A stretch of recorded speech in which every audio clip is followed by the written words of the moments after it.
सोना देने वाली गाय। चंदनपुर नाम के गांव में एक ग्वाला रहता था जिसका नाम महेश यादव था। वो बहुत मेहनती, ईमानदार और सच्चे दिल का आदमी था। महेश सुबह से शाम तक बहुत मेहनत से काम करता था। वो सुबह सुबह अपनी गाय में से दूध निकालता और फिर लोगों को देने चले जाता। बाद में घर आके वो अपना खेती का काम करता। इस तरह महेश अपना गुजारा करता था। उसका एक छोटा भाई था। वो पढ़ाई लिखाई में बहुत होशियार था और उसकी अभी स्कूल की पढ़ाई खत्म हुई थी। एक दिन महेश का भाई महेश के पास आया और बोला, भैया, मेरी स्कूल की पढ़ाई अब खत्म हो चुकी है। मैं कॉलेज जाके शहर में पढ़ना चाहता हूँ। भैया, क्या आप मेरा दाखिला करवा देंगे? मेरे सभी दोस्तों ने दाखिला करवा लिया है और मैं लेट हो चुका हूँ। और तभी महेश बोला, हाँ भाई, मैं भी चाहता हूँ तुम पढ़ लिख के बहुत तरक्की करो, खूब नाम कमाओ और मेरा नाम रोशन करो। कोई बात नहीं, मैं जल्द से जल्द कोई जुगाड़ करता हूँ। महेश अपने भाई से बात कर कर बाहर चले गया और उदास हो गया। उसकी उदासी का कारण यह था क्योंकि उसके पास उसके भाई के दाखिले के लिए पैसे नहीं थे। पहले ही महेश अपने घर का गुजारा बहुत मुश्किल से करता था। वो जो भी कमाता अपने घर के खर्चों में निकाल देता, कुछ भी बचा नहीं पाता था। महेश को बहुत चिंता सता रही थी। तभी चलते चलते महेश अपनी गाय के पास पहुंचा और उसके दिमाग में एक ख्याल आया, अगर मैं इस गाय को बेच दूं तो मुझे पैसे मिल सकते हैं और मेरे पास कुछ सोने के सिक्के हैं, मैं उसे भी बेच देता हूँ, मुझे उससे भी पैसे मिल जाएंगे और भाई के एडमिशन का जुगाड़ हो जाएगा।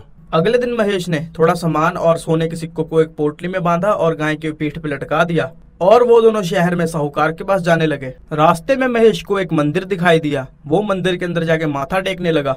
जाके भगवान के दर्शन कर लेता हूँ, क्या पता वो मेरी सुन ही ले। महेश अंदर माथा टेक ही रहा था, तभी बाहर एक सेठ वहां से गुजरा। सेठ की नजर गाय पे पड़ी। बहुत सुंदर गाय है, किसकी गाय है ये? तभी सेठ गाय के पास गया और गाय को प्यार करने लगा। तभी गाय ने अपना सिर हिलाया और तभी देखते ही देखते एक सोने का सिक्का उछलकर सीधा सेठ के पैरों पे गिरा। सेठ ने वो सिक्का उठाया और उसे देखने लगा। अरे हैं, सिक्का? अभी देखता हूँ क्या है ये। अरे वाह, ये तो एक सोने का सिक्का है। अरे वाह, इसका मतलब ये गाय चमत्कारी है। ये गाय सोने का सिक्का उगलती है। अरे वाह रे वाह, तेरी तो चांदी हो गई रे चांदी। जल्दी से जल्दी पता कराना पड़ेगा इसका मालिक कौन है। ये गाय यहाँ पे खड़ी है, इसका मतलब इसका मालिक भी आसपास ही कहीं होगा।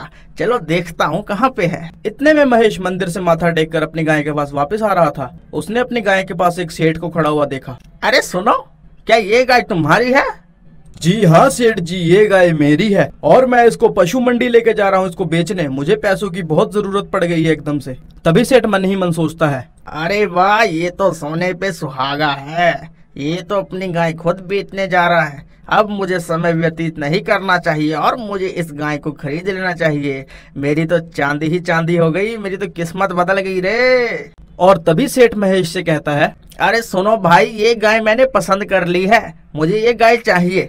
तुम ये गाय मुझे दे दो, तुम्हारा मंडी का गेड़ा बच जाएगा। सेठ बिना किसी मोल भाव किए मोहन को 5 लाख रुपए नगद दे देता है। मोहन ने वो पैसे ले लिए, अपनी पोटली उठा के अपने घर को चल दिया। दूसरी तरफ सेठ ने गाय को पकड़ा और अपने घर चले गया।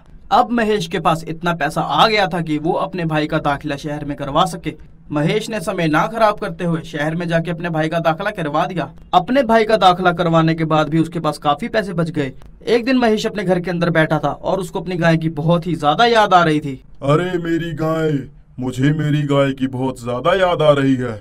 पता नहीं वो किस हाल में होगी। और तभी अचानक उसे बाहर से अपनी गाय की आवाज सुनाई दी। अरे ये क्या, ये तो मेरी गाय की आवाज लग रही है। अभी जाके देखता हूँ। महेश बाहर गया। उसने अपनी गाय को सेठ के साथ बाहर खड़ा हुआ देखा। सेठ महेश को देखकर बोला, अरे सोना कहाँ है?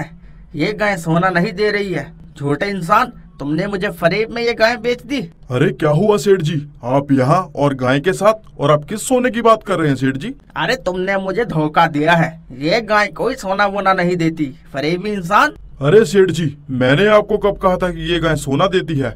रहने दो, मुझे अब कुछ नहीं सुनना। तुम ये अपनी गाय को पकड़ो। और इस तरह महेश को अपनी गाय वापस मिल गई। उस दिन के बाद से वो सब खुशी खुशी रहने लगे।